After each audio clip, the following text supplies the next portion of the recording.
Welcome. In this class we will discuss Hans Carroll's geographical stages of development. Now Hans Carroll's stages are related to cultural geography. What he tried to explain was the various stages that have already been propounded exist in reality, but he tried to establish a kind of cultural linkage with the existing theories. So the existing terminologies that exist have a wider applicability and a more comprehensive meaning. So what he tried to explain would be summarized later. First we will try to understand what formed the basis for his theory to originate. So the first thing he tried to explain was there were various theories that existed that tried to show the various stages of evolution. So we can classify those theories under different heads. So he said the first theory was based on tool making. So he explained that there was a Stone Age, Bronze Age and Iron Age.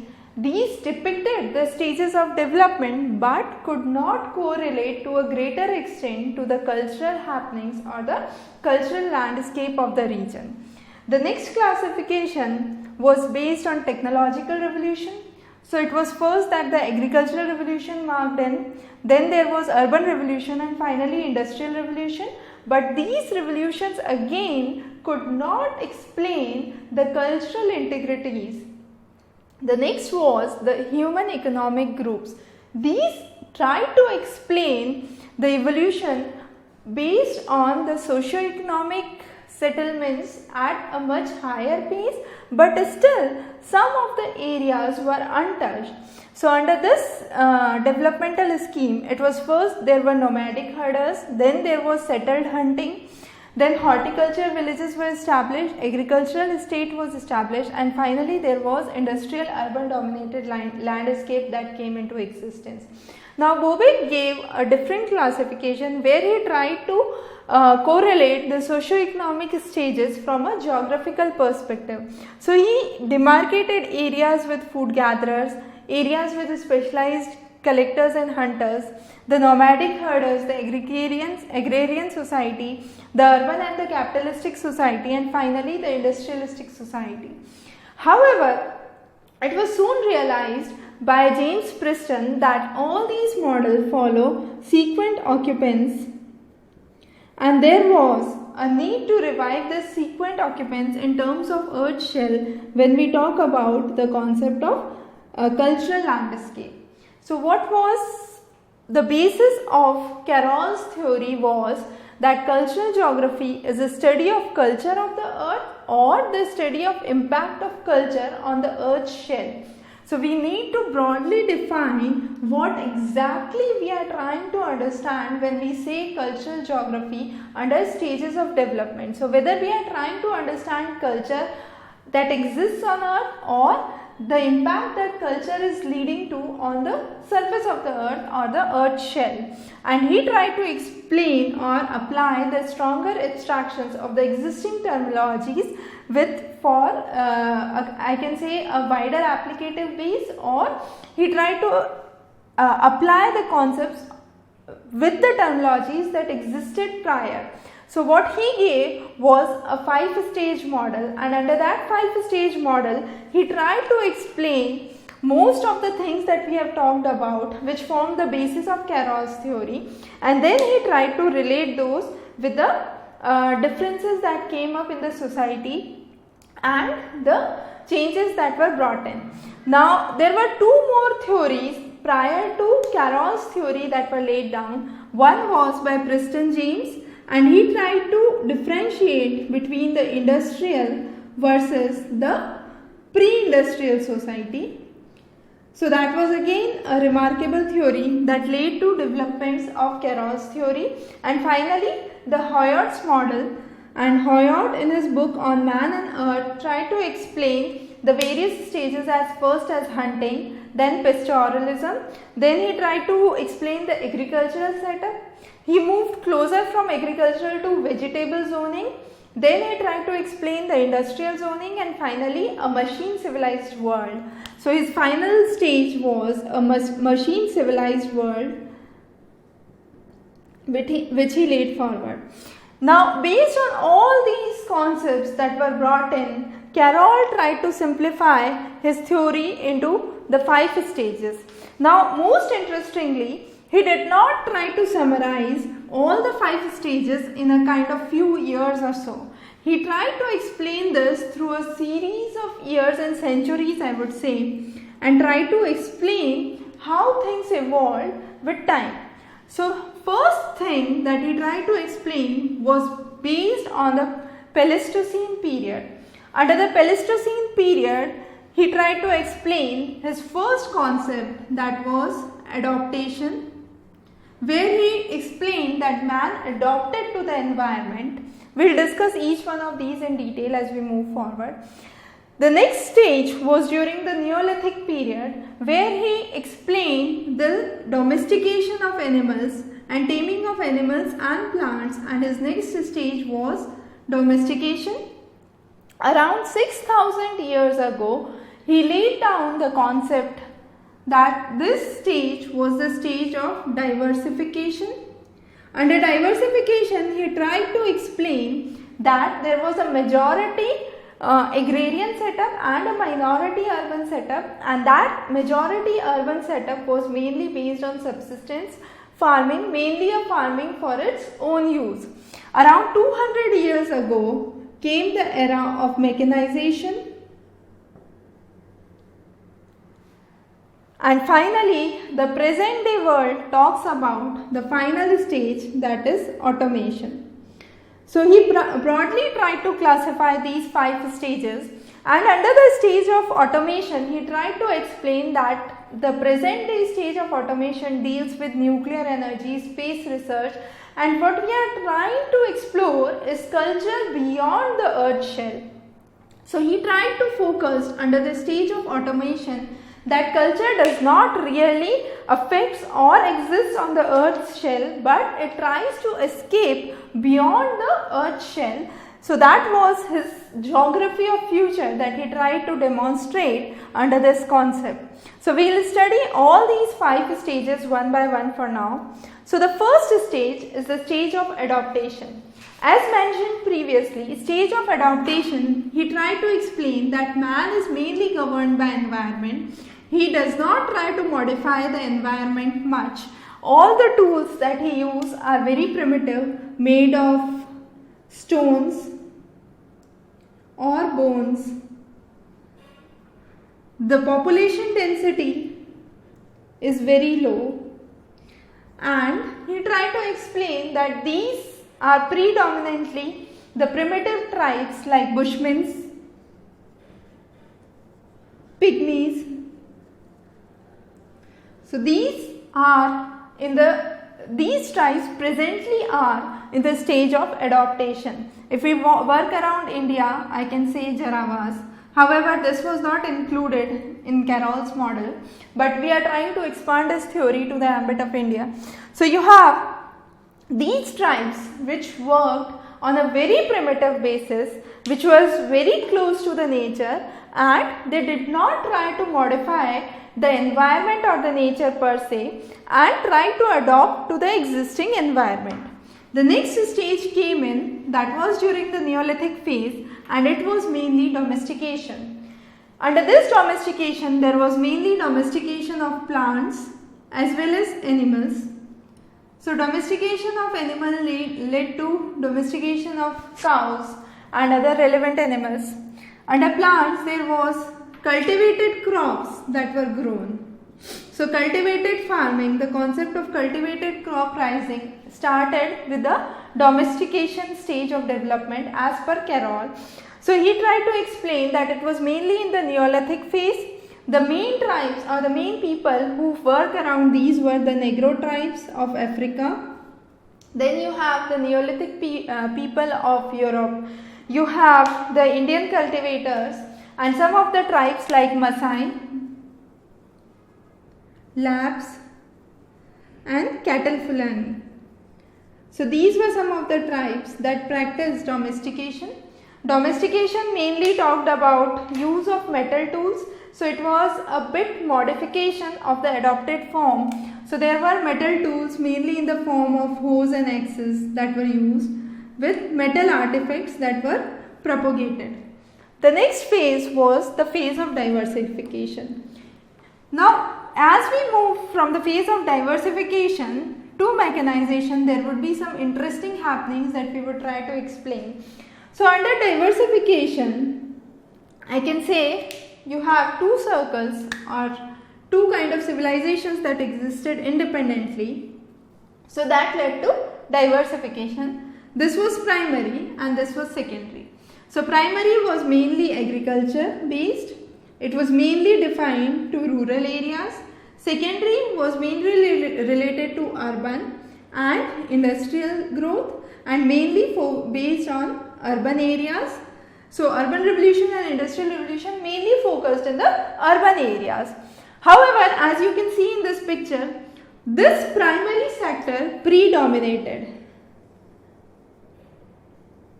or I could say was in majority during the stage of diversification.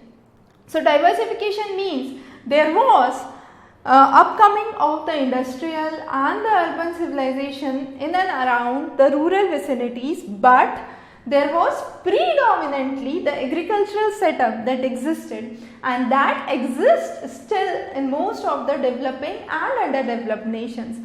So, stage of diversification is not yet crossed many of the countries. Now, most of the examples that we can include under the stages of diversification are the civilizations like Harappa, then you have Mesopotamian civilization, Greek civilization, you have the Aztecs, Incas, Mayas. So, all the civilization, all the human civilization that we talk about in historical terms could be talked under the concept of diversification. The next stage that came in was yet interesting, and it was the stage of mechanization. Now, what happened during the stage of mechanization was, it was in reality a squeezing up of the agricultural sector and popping out of the industrial sector. So, what happened was, the agricultural sector squeezed down and this became the new agricultural region. However, the industrial sector flourished at a much higher pace, and that became the present day industrial sector. So, it was squeezing of the agricultural lands and spreading out of the industrial hinterlands, and that led to the state of mechanization. In other terms, we can say agriculture, which was mainly for subsistence purposes till the stage 3, that was diversification. Under stage 4, this agricultural practice under the stage of mechanization converted into a more market based economy. So, this agriculture, which was mainly subsistent, turned out to be a kind of commercial agricultural system or agricultural system which was much more market oriented or market based, and there was a higher dominance of the industrial setup. Now, this concept of mechanization first arose in Western Europe region. It slowly and gradually percolated to the areas of North America and the surrounding areas of the Europe region, that's the Russia. So, these concept of mechanization slowly percolated to the nearby areas around 200 years back, and finally what was the geography of future as predicted by Carroll was the concept of automation, and under his concept of automation there was nuclear energy, conquest to outer space. So, nuclear energy, space research or space science were also included under the cultural hearth of the theory that was propounded by Carroll. He tried to explain that automation is actually a self-guiding or a self-correcting principle. So, I can say it's a self-guiding and self-correcting principle that tries to solve highly complex problems that exist.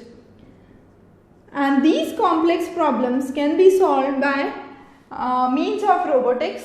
So, you have, when you are trying to apply the ideas of cultural geography beyond the earth shell, you try to move out into the area, into the era or into the stage of development, that is the automation stage.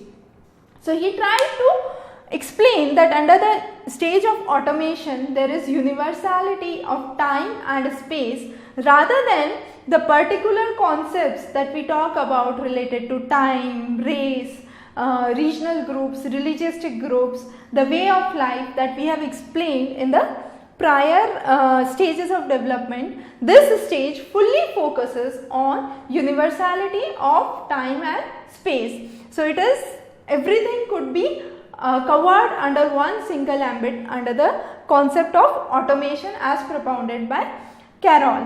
Now he further classified that this was not sufficient. So what he gave was a kind of matrix table which was a 5 by 15 table. So these 15 were the Kopin's 15 regions and these 5 were the stages of development as propounded by Carroll. So you have adaptation as the first stage, then you have domestication, diversification, mechanization and automation. And here he tried to explain the 15 classification, the climatic classifications given by Kopin. So you have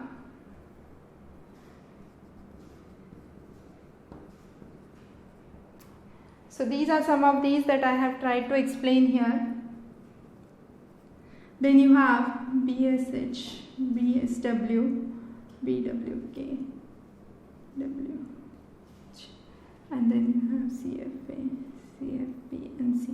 So these are some of the climatic classifications that were propounded by Kopin and the corresponding stages of development. So what he tried to explain that these are the natural parameters or natural regions and these are the stages of development based on the socio-economic growth.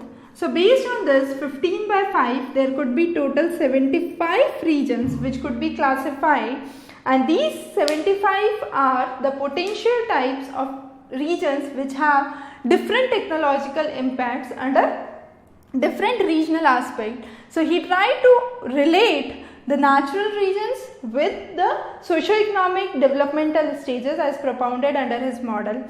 Now based on this he tried to explain that cultural geography talks about mainly 3 things.